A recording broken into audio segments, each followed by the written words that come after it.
Okay, so there last chapter of booklet 1, chapter 13. So chapter 13 এর question number 1 তো বাদ digital and analog signal নিয়ে কথাবার্তা। এরপরে এখানে মধ্যে ডিফ্র্যাকশন, question number 1 বাদ। question number 2 2C3 তে কি বলছে? আচ্ছা, তো এখন এখানে মধ্যে দেখো মেয়েটা কি বলতেছে, এখানের মধ্যে ফার্স্ট ইনফরমেশন দ্বারা দেখো যে some aeroplanes can travel faster than the speed of sound. ঠিক আছে, যে কিছু কিছু এরোপ্লেন কি করতে পারে, স্পিড অফ সাউন্ডের থেকেও বেশি স্পিডে ট্রাভেল করতে পারে। তো বললো কি, when an aeroplane travels faster than the speed of sound it creates a shock wave. People on the ground hear this shock wave as a sonic boom.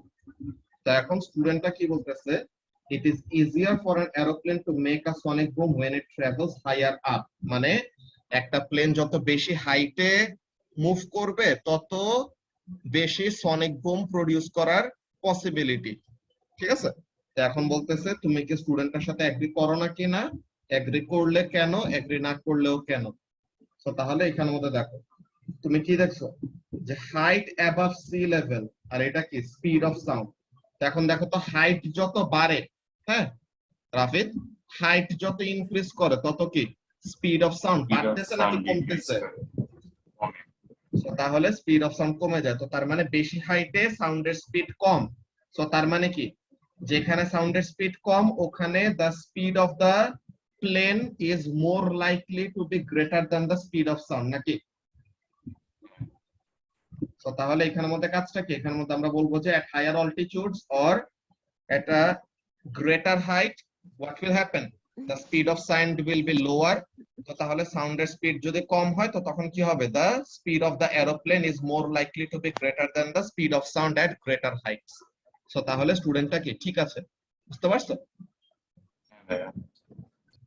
ওকে,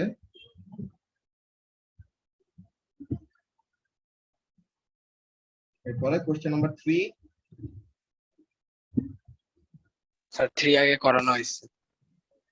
আচ্ছা 3 টা আমরা এই যে লাউড স্পিকারের ওয়ার্কিং প্রিন্সিপালটা নেক্সট ক্লাসে যে ম্যাগনেটিজমে মোটর ইফেক্ট শিখলাম না লাস্ট ক্লাসে, তো মোটর ইফেক্ট ইউজ করে কিভাবে মুভিং কয়েল লাউড স্পিকার কাজ করে এটা নিয়ে আমরা ডিসকাস করব। আচ্ছা সামনে ক্লাসে করব, এটা তো অলরেডি পড়া হওয়া যাওয়ার কথা। স্যার 4B তে একটু ডাউট আছে। 4B তে এখানে আমাদের কি বলতেছে দেখো, যে তোমার সাউন্ড এমিট করতেছে কিন্তু রিফ্লেকশন তোমার কি হইতেছে ডিফারেন্ট ডিফারেন্ট টাইমে ওরকম রিফ্লেকশনটা ফেরত আসতেছে। এখন এটা রিজনটা কি, এখানের মধ্যে রিজনটা দেখো, যে মনে করো এই হলো ওয়াটার লেভেল, এই হলো নৌকাটা যেটা থেকে সাউন্ড ওয়েভ এমিট করে। তো এখন দেখো মনে করো this is the sea bed, okay. এখন মাছ আছে ডিফারেন্ট ডিফারেন্ট ডেপথে, কি করে মাছ এরকম সুইম করে নাকি, এরকম ডিফারেন্ট ডিফারেন্ট ডেপথে মাছ সুইম করে। তো ওয়েভটা রিলিজ করলো মাছের গায়ে লেগে, এটা কি করবে, রিফ্লেক্ট করে ফেরত যাবে। ওয়েভটা রিলিজ করলো মাছের গায়ে লেগে, এটা রিফ্লেক্ট করে ফেরত যাবে নাকি। সো এখন ফিশ কি করতেছে, ফিশ তো সবসময় সেম কনস্ট্যান্ট ডেপথে সুইম করে না, তারা কি করতে থাকে, অলওয়েজ মুভমেন্টে থাকে। সো মাঝে মাঝে কম ডেপথ থেকে রিফ্লেকশন আসবে, মাঝে মাঝে বেশি ডেপথ থেকে রিফ্লেকশন আসবে। আর যদি কোনো ফিশই না থাকে তো তখন কি হবে, একদম সি বেড পর্যন্ত যে দেন সি বেড থেকে কি হবে, রিফ্লেকশনটা বোতে ফেরত আসবে। সো তাহলে যে রিফ্লেক্টেড ওয়েভটা বা একোটা কি হচ্ছে, different different wave different different depth থেকে প্রডিউস হচ্ছে। সো তাহলে এর জন্য the reflected wave has different time, যে লঙ্গার টাইম নিচ্ছে বা শর্টার টাইম নিচ্ছে ওটা ডিপেন্ড করে কত ডেপথ থেকে আসতেছে। এই অ্যানসারটা লিখে দেই, অ্যানসারটা ইম্পর্টেন্ট। এখানের মধ্যে দেখো the wave reflects from different depths below the water, below the surface, because the fish moves So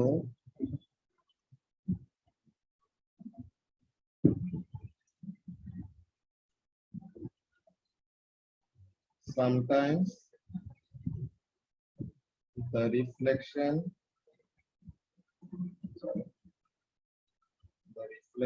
is from a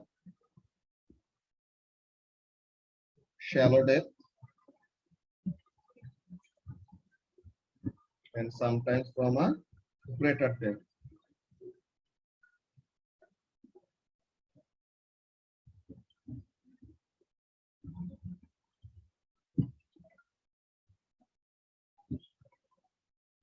As fish swim at different depths.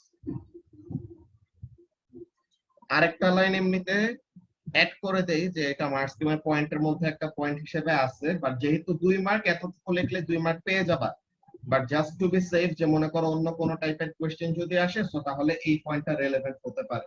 কি জিনিস? if no fish is encountered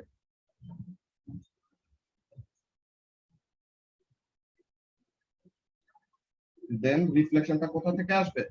C bed থেকে নাকি? then the reflection comes from the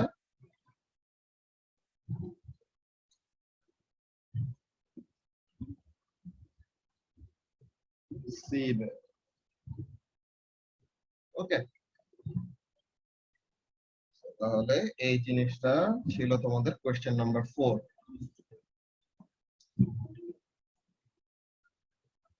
ভাইয়া বলো। 2SC3 টা আমি এখনো বুঝিনি। ফার্স্টে গ্রাফ দেখো, এই গ্রাফের মধ্যে কি বুঝতেছো বলো? তোমার হাইট বাড়লে যে উপরে গেলে সাউন্ডের স্পিড বাড়ে নাকি কমে?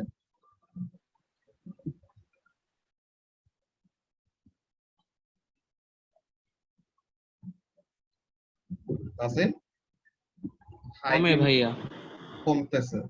তো এখন মনে করো একটা প্লেনের স্পিড হলো যে একটা প্লেন 310 মিটার পার সেকেন্ডে কি করতে পারে? মুভ করতে পারে।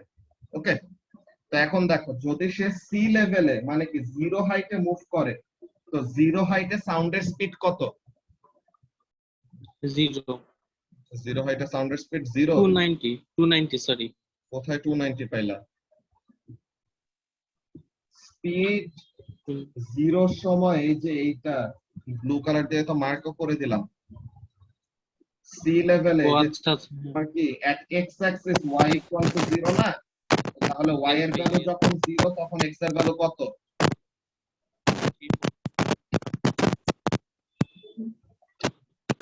এখানের মধ্যে কি বললাম? সিএসসি পরে, সিএসসি বাদ, এখন সিএসসি বলছি না পরে লিখে দিব?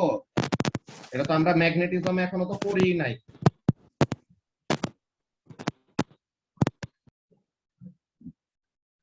তো এখন এখানের মধ্যে দেখো যে সি লেভেলে অর জিরো হাইটে স্পিড কত তাসিন? সাউন্ডের 340।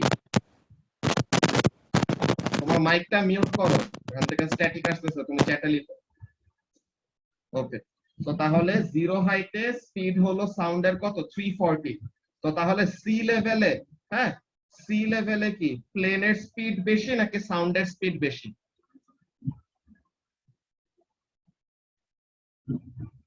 প্লেনের স্পিড হলো 310, এখন সি লেভেলে সাউন্ডের স্পিড কত?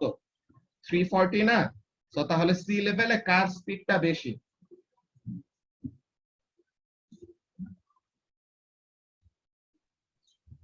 সাউন্ডের।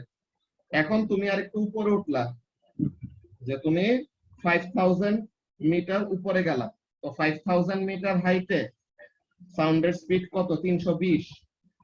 তো এখন 5000 মিটার হাইটেও কার স্পিড বেশি? সাউন্ডের স্পিড বেশি নাকি প্লেনের স্পিড বেশি?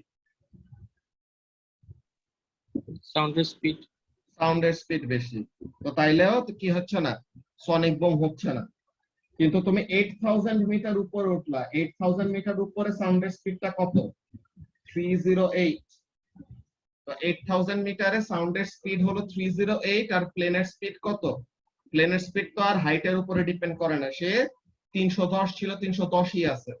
তো এখন এই যে আমরা উপরে গেলাম, তো যত উপরে যাচ্ছি কি হচ্ছে, এক সময় না এক সময় প্লেনের স্পিডটা সাউন্ডের স্পিডের থেকে বড় হয়ে গেল না? ইয়েস ভাইয়া। তো তাহলে যত হাইট বাড়তেছে সাউন্ডের স্পিড তত কমতেছে। তো সাউন্ডের স্পিড যত কমে তত কিসের পসিবিলিটি ইনক্রিজ করে? The possibility of the speed of the plane being greater than the speed of the sound, এটা ইনক্রিজ করে না? ইয়েস ভাইয়া। তো তাহলে এটাই তো অ্যান্সার, যে স্টুডেন্টটা এটাই বলছে যে গ্রেটার হাইটে সনিক বুম হওয়ার পসিবিলিটি বেশি। তো এখন বলছে স্টুডেন্টটাকে ঠিক নাকি না, ঠিক হইলে কেন ঠিক, ভুল হইলে কেন ভুল, এটা এক্সপ্লেইন করতে বলছে। সো তাহলে আমরা বলবো কি স্টুডেন্টের স্টেটমেন্টটা ঠিক আছে। কেন ঠিক আছে? Because at greater Heights the speed of sound decreases, so it is more likely for the speed of the plane to be greater than speed of the sound. বুঝেছি ভাইয়া।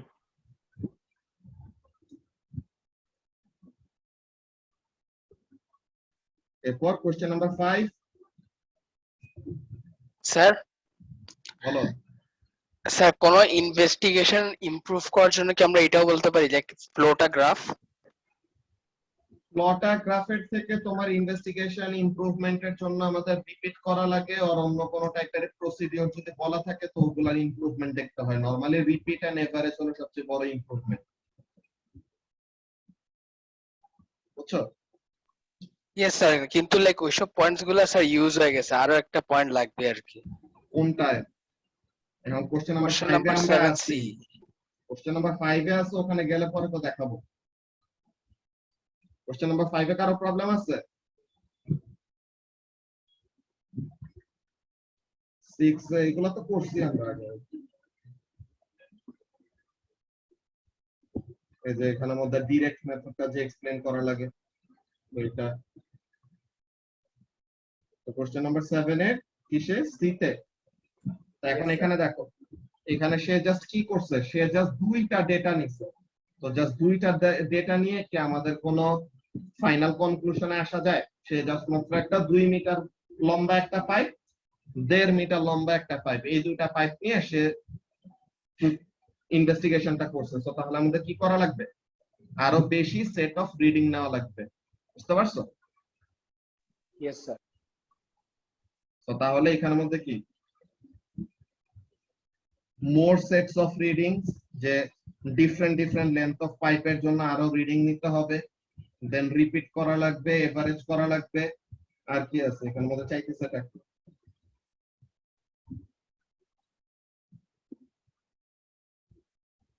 এখানের মধ্যে পয়েন্ট কি কি বলছে মার্কিনে? স্যার চেক করতেছি।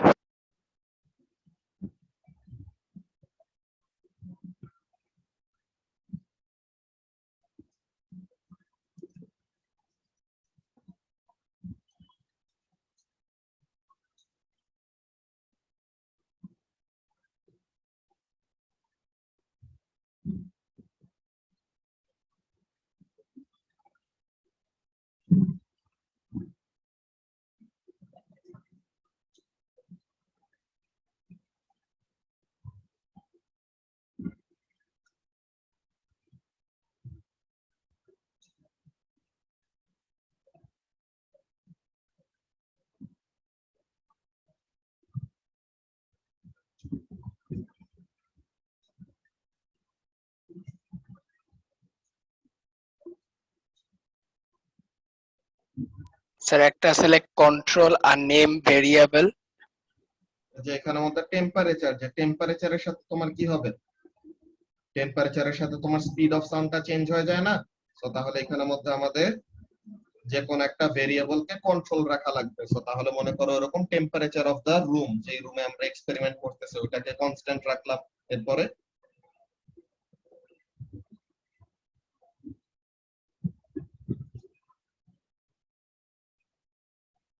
Sir improved precision of a named variable. Precision বাড়ানোর জন্য, প্রিসিশন মানে হলো কত ডেসিমাল প্লেস পর্যন্ত তুমি ওরকম রিডিং নিতে পারো। সো এখানে আমাদের দেখো যে ফ্রিকোয়েন্সি গুলি জাস্ট একদম হোল নাম্বারে আছে তাদেরকে কিন্তু কি করা যায়, আরো বেটার প্রিসিশনে রিডিং নেওয়া যায়। মানে কি, তোমার ডেসিমালে রিডিং দিতে পারে এমন টাইপের কোন যদি মেজারিং ইনস্ট্রুমেন্ট ইউজ করে, যে ফ্রিকোয়েন্সি রিডিং আমরা যেই মেজারিং ইনস্ট্রুমেন্ট থেকে নিচ্ছি, তো ওইটা যদি কি করা যায়, আরো অ্যাকুরেটলি অর প্রিসাইজলি বের করা যায়, সো তাহলে আমাদের জন্য আরো বেটার হবে, যে ইমপ্রুভ হবে আর কি এক্সপেরিমেন্টের মেথড। এরপরে sir deal with anomalous points. ওই অ্যানোমালাস রিডিং বাদ দিতে হবে, যে অ্যানোমালাস রিডিং যদি থাকে সো তাহলে ওটাকে এক্সক্লুড করে বাকিগুলোকে নিয়ে কাজ করতে হবে। আর কি আছে? Sir repeat the experiment and take average আর ওয়াইড রেঞ্জ অফ লেন্থ। ওইটাই।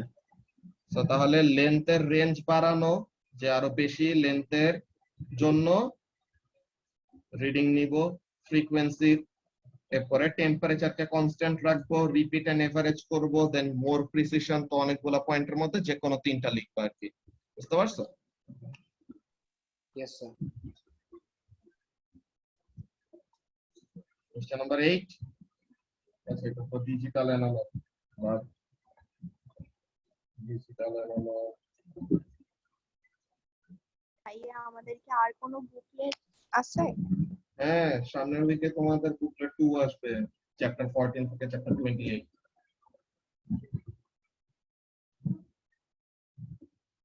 চ্যাপ্টার কোশ্চেন নাম্বার 9 এর সি, ওই মুভিং কয়েল লাউড স্পিকারের মতো সেম অ্যানসার, এই জিনিসটা আমরা আজকে সামনের ক্লাসে ম্যাগনেটিজমে পড়ব। দেন স্পিড অফ সাউন্ড মেজারমেন্টের জন্য এখানে ইকো মেথডটা এক্সপ্লেইন করবা, বিকজ এখানে স্পেসিফিক্যালি কোনো কিছু বলে দেয় নাই। সো ইকো মেথডের এক্সপ্লেনেশন।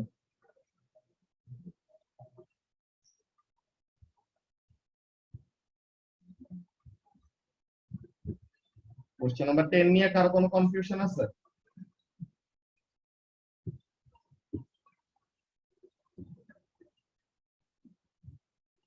কোশ্চেন নাম্বার 11, C3 টা কোনটা? 10 C3 এটা C3 ফগ হর্ন। দেখো, a ship moves about in fog, তো তাহলে ওরকম কুয়াশার মধ্যে একটা শিপ কি করে, ওরকম মুভ করে। তো ফগ হর্নটা বাজায় বাজায় তারা কি করে, লাউড মানে হাই অ্যামপ্লিটিউড আর লো ফ্রিকোয়েন্সি সাউন্ড ক্রিয়েট করে। তো তাহলে যেন আশেপাশের শিপ গুলাকে ওয়ার্নিং দিতে পারে, একটা হর্নের মতো কাজ করে বেসিক্যালি, বুঝছো? যে হর্ন দিয়ে Yes, sir. বাকিদেরকে ওরকম নোটিফাই করে যে আমি এখানে আছি, বিকজ কুয়াশার মধ্যে তো দেখা যায় না, যার জন্য সাউন্ড দিয়ে নোটিফাই করে। তো বলতেছে the air temperature decreases while the foghorn emits sound waves of a constant frequency. তো তাহলে টেম্পারেচার কমে যায়। তো টেম্পারেচারের সাথে স্পিডের রিলেশনশিপ কেমন দেখছো? টেম্পারেচারের সাথে স্পিডের রিলেশনশিপ হলো তোমার পজিটিভ কোরিলেশন টাইপ, যে টেম্পারেচার বাড়লে কি হয়, স্পিড বাড়ে। তো তাহলে টেম্পারেচার কমলে সাউন্ডের স্পিড কি হচ্ছে, কমতেছে না? Yes, sir. 10 এর এ তে ইকো মেথড ইউজ করবা। ইকো মেথড পড়ছো না, সাউন্ডের স্পিড কি হবে মেজার করে ইকো মেথড দিয়ে?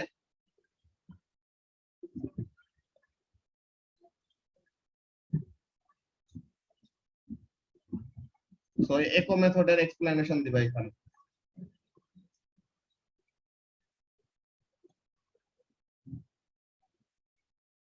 তো এখন এখানে যেটা বলতেছিলাম কি জিনিস, যে এয়ার টেম্পারেচার কমে গেলে সাউন্ডের স্পিড কি হবে, বাড়বে নাকি কমবে? কমবে। কমবে। তো সাউন্ডের স্পিড কমতেছে কিন্তু ফ্রিকোয়েন্সি হলো কনস্ট্যান্ট, বলে দিছো না ফ্রিকোয়েন্সি হলো কনস্ট্যান্ট। তো বলবা কি, যে as temperature decreases velocity decreases, v is equal to f lambda। তো ফ্রিকোয়েন্সি যখন কনস্ট্যান্ট, তো ভেলোসিটি কমলে পরে ল্যামডা কমে যাবে, মানে ওয়েভলেন্থ ছোট হয়ে যাবে। বুঝতে পারছো? Yes, sir. তো এটাই এরকম সিম্বল না দিয়ে এক্সপ্লেনেশনে লিখবা। ওকে, Okay, ভাইয়া।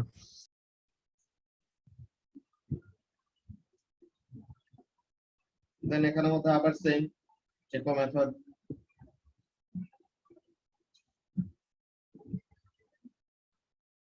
কোশ্চেন নাম্বার 12,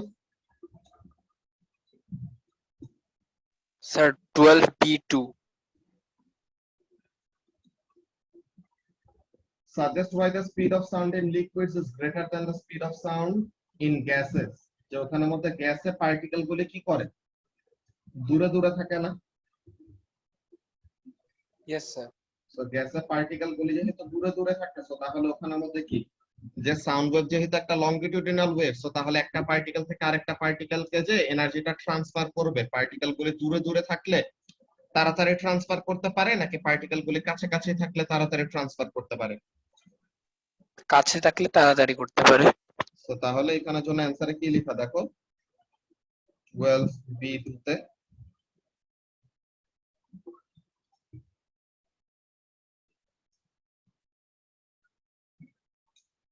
স্যার এটা মার্কস স্কিমে ছিল না।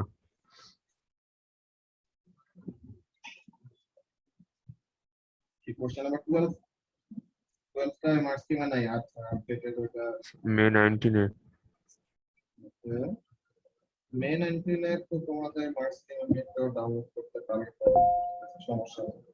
তো মে 19 কোশ্চেন নাম্বার কত?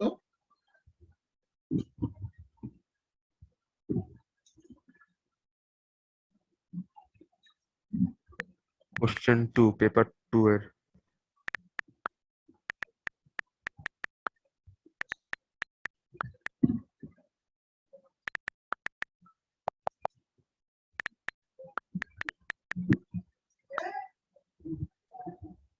পেপার 2 এর কোশ্চেন নাম্বার 2 মে 19। আর পেপার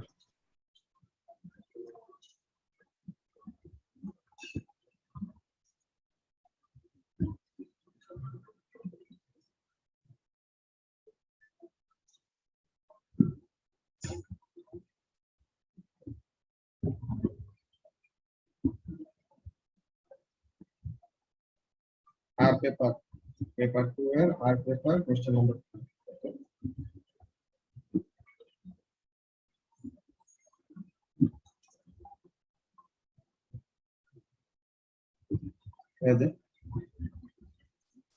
সাউন্ড কি করে, ভাইব্রেশন দিয়ে ট্রাভেল করে। তো তাহলে vibrations or the energy are more effectively passed on যদি পার্টিকেল গুলি কি থাকে, কাছাকাছি থাকে। সো পার্টিকেল গুলি কাছাকাছি থাকলে পরে কি করতে পারে, এনার্জিটা বা ভাইব্রেশনটা পাস করে দিতে পারে। বুঝতে পারছো? Yes sir. তো তাহলে এটা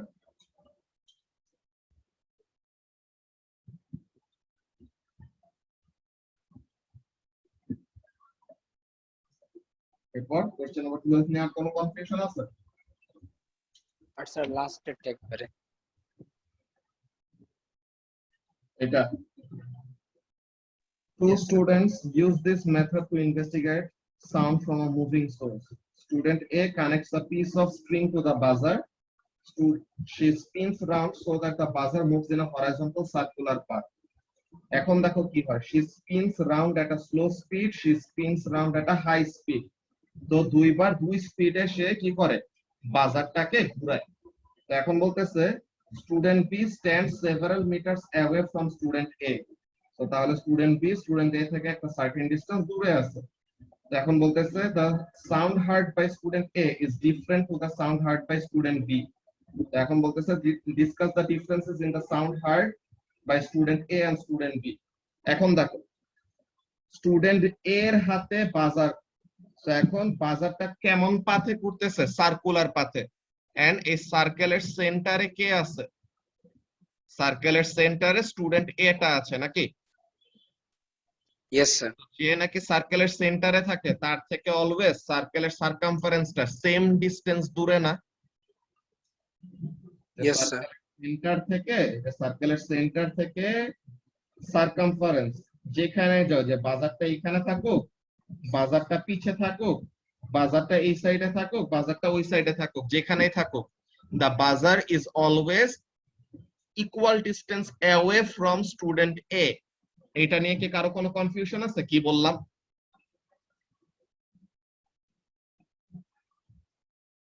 নো স্যার।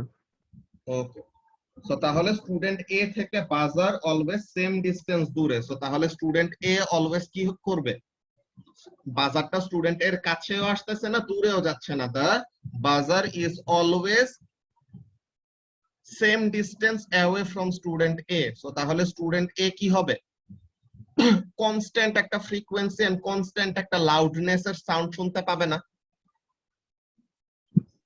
Yes sir. তাহলে এখানের জন্য ফার্স্টে কি বলবো,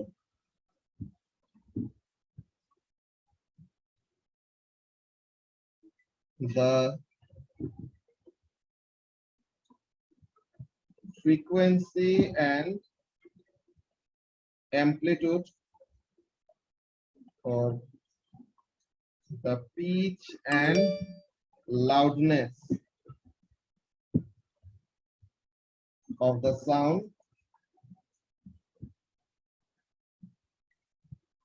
from the buzzer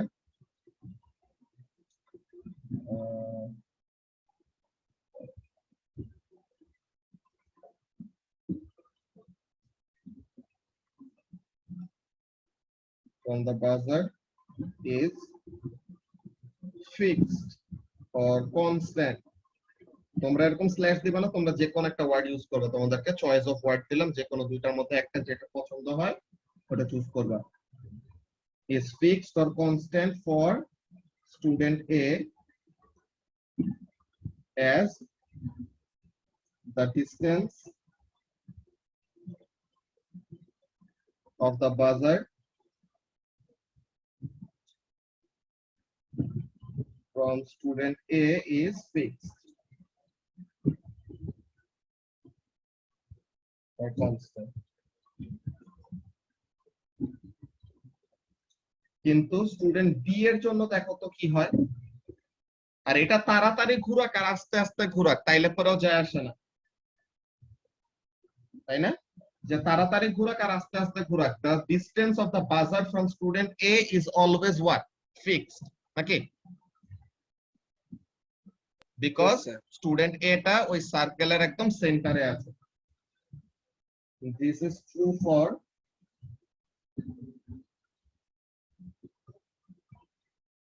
both when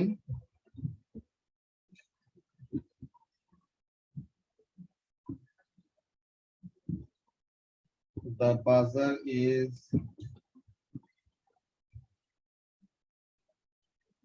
spun at a slow speed and at a high speed. তো যে স্পিডে ঘুরাক না কেন, স্টুডেন্ট এ অলওয়েজ একটা ফিক্সড পিচ এন্ড ফিক্সড একটা লাউডনেস এর সাউন্ড শুনতে পাচ্ছে, বিকজ যত তাড়াতাড়ি বা যত আস্তে আস্তে ঘুরাক না কেন স্টুডেন্ট এর থেকে বাজারের ডিসটেন্সটা অলওয়েজ ফিক্সড। এখন দেখো স্টুডেন্ট বি এর কাহিনী, স্টুডেন্ট বি এর কাছে কি হচ্ছে দেখো তো, বাজারটা যখন নাকি এই যে পিছের থেকে ঘুরে যখন সামনে আসতেছে, তো তখন কি হইতেছে, the buzzer is coming towards the student B, নাকি শ্রাবণ? বাজারটা যখন নাকি এরকম পিছে থেকে ঘুরে সামনে আসতেছে, so তখন what is happening, the buzzer is moving towards student B. তো তাহলে তখন কি বাজার Yes, আর sir. স্টুডেন্ট বি এর সাথে কি হচ্ছে, ডিসটেন্সটা বাড়তেছে নাকি কমতেছে? স্যার বাড়তেছে। পিছে থেকে ঘুরে সামনে আসতেছে, সামনে আসা মানে কি, স্টুডেন্ট বি এই যে এখানে, তো শুরুতে বাজার ছিল এই জায়গায়, স্টুডেন্ট বি ছিল এই জায়গায়, তো তাহলে বাজারের সাথে স্টুডেন্ট বি এর ডিসটেন্স ছিল বেশি। তো এখন যখন নাকি ঘুরে সামনে আসলো, ও সরি এখন কি স্যার, হয়ে আমি গেছে, কমাটাকে বাড়াইতেছি। ওইটাই।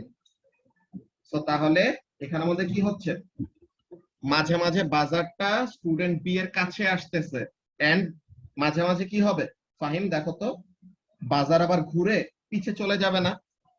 তো তখন কি হচ্ছে, Yes, sir. স্টুডেন্ট বি এর সাথে বাজারের ডিসটেন্সটা বেড়ে যাচ্ছে নাকি? Yes sir.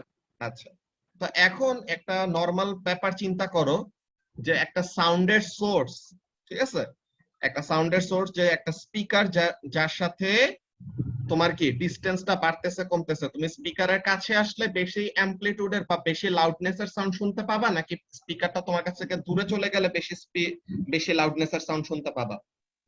স্যার কাছে থাকলে বেশি সাউন্ড। Exactly. So তাহলে when the buzzer moves closer to the student B, the amplitude increases. and when the buzzer moves away from student B তো তখন amplitude কি করে? ডিক্রিজ হয়ে যায়। ভেরি গুড, কমে যায়।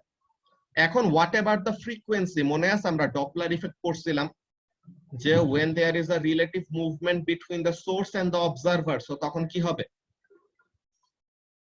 ফ্রিকোয়েন্সি এন্ড ওয়েভলেন্থে চেঞ্জ আসবে। সো আমরা এখানে যদি ফ্রিকোয়েন্সি নিয়ে কমেন্ট করি কেমন জিনিস হবে?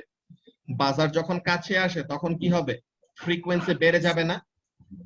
Yes Yes, sir. भैया. So তাহলে when the buzzer will come closer to student B the frequency will increase and when the buzzer will move away from student B তো তখন ফ্রিকোয়েন্সি কি হবে? কমে যাবে। So তাহলে এই জিনিসটা আমরা যদি লিখি কি লিখব?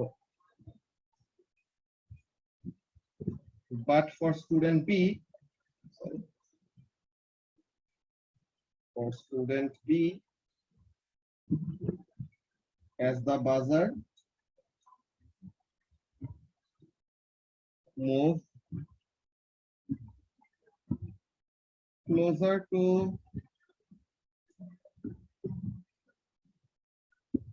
student B, the loudness and frequency increases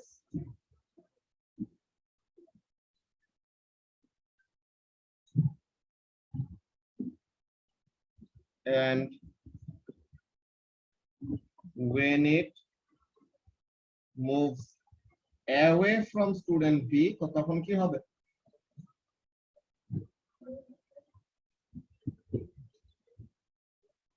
The loudness and frequency will decrease. Okay.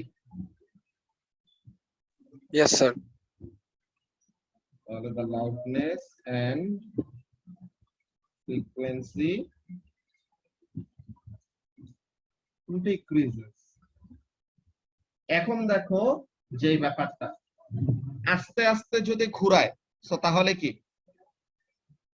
বাজারটা আস্তে আস্তে কাছে আসবে, আস্তে আস্তে দূরে যাবে। আর যদি তাড়াতাড়ি ঘুরায় সো তখন কি হবে? তাড়াতাড়ি কাছে আসবে, তাড়াতাড়ি দূরে যাবে। এমন না ব্যাপারটা? বাজারটাকে যদি আস্তে আস্তে ঘুরায় তো তার মানে পিছের থেকে সামনে আসতে তার সময় লাগবে বেশি, সামনে থেকে পিছে যাইতেও তার সময় লাগবে বেশি। সো তার মানে ফ্রিকোয়েন্সিটা চেঞ্জ হবে ঠিক আছে, কিন্তু ফ্রিকোয়েন্সিটা কি হবে? আস্তে আস্তে চেঞ্জ হবে। যদি কি করে? বাজারটাকে আস্তে আস্তে রোটেট করে। কিন্তু যদি রোটেশন স্পিডটা বাড়ায় দেওয়া হয়, ঠিক আছে, যদি বাজারের রোটেশন স্পিডটা বাড়ায় দেওয়া হয় তো তখন কি হবে? ফ্রিকোয়েন্সিটা বাড়বে, অ্যামপ্লিটিউডটাও বাড়বে, কিন্তু কি হবে? both of those will increase faster and যখন নাকি দূরে চলে যাবে the both of those will also decrease faster. বুঝতে পারছো? তো এখানের মধ্যে স্পিনিং স্পিডের সাথে চেঞ্জটা কেমন? স্পিনিং স্পিডের সাথে চেঞ্জটা হলো এরকম যে তাড়াতাড়ি যদি ঘুরায় সো তাহলে কি ফ্রিকোয়েন্সি আর লাউডনেস তাড়াতাড়ি বাড়বে, আর যদি আস্তে আস্তে ঘুরায় সো তাহলে ফ্রিকোয়েন্সি আর লাউডনেস আস্তে আস্তে কমবে। ব্যাপারটা কি ক্লিয়ার হলো কি বললাম? Yes, sir. So তাহলে when the buzzer is spun slowly,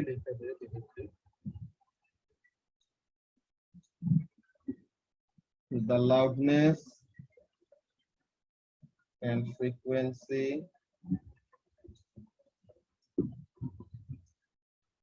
changes, যে ইনক্রিজও করে ডিক্রিজও করে, কাছে আসলে ইনক্রিজ করে, দূরে গেলে ডিক্রিজ করে। তো লিখে দেই ফ্রিকোয়েন্সি আর অ্যামপ্লিটিউড কি হচ্ছে?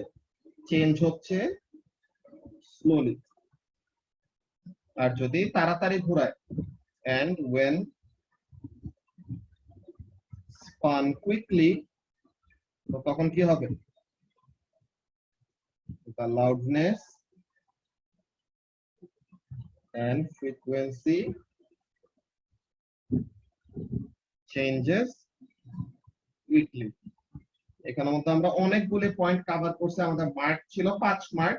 তো এখন আমরা মার্ক স্কিমের পয়েন্টগুলো দেখি যে আমাদের পয়েন্টস গুলো সব কভার হইছে নাকি না। ওকে, আমরা তো মার্ক স্কিমটা বেরি করে রাখছিলাম। এই কোশ্চেন এই তো নাকি?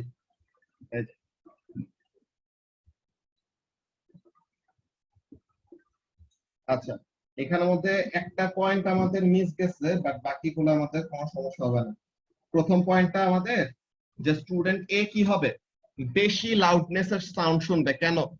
বিকজ বাজারটা স্টুডেন্ট এ এর বেশি কাছে নাকি স্টুডেন্ট বি এর বেশি কাছে?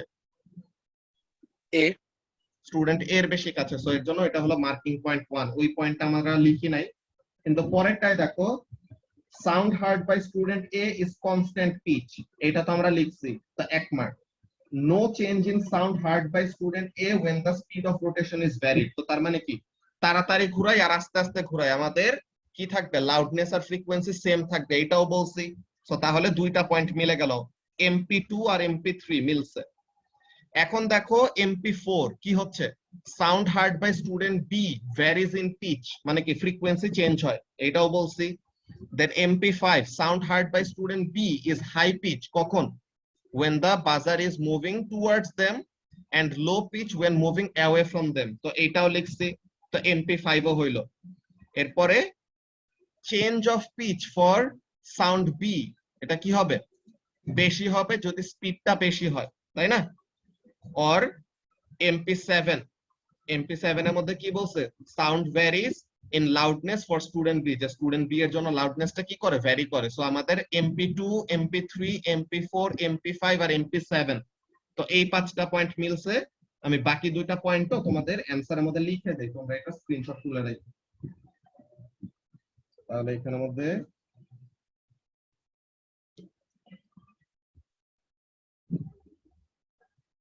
and also the loudness for A is greater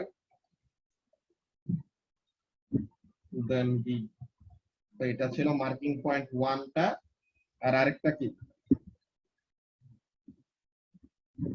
the change in frequency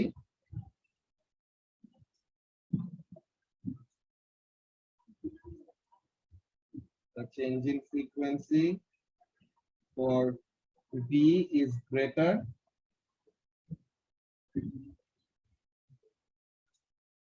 when spun quickly, যে তাড়াতাড়ি ঘুরাইলে কি হচ্ছে, ফ্রিকোয়েন্সিটা বেশি রেটে চেঞ্জ হচ্ছে। সো এটা স্ক্রিনশট তুলে রাখো, এটাই তো আমাদের লাস্ট কোশ্চেন ছিল। সো এটার পরে আমরা মিটিং অফ করে দেব, এমনিতে 1 মিনিটের কম আছে।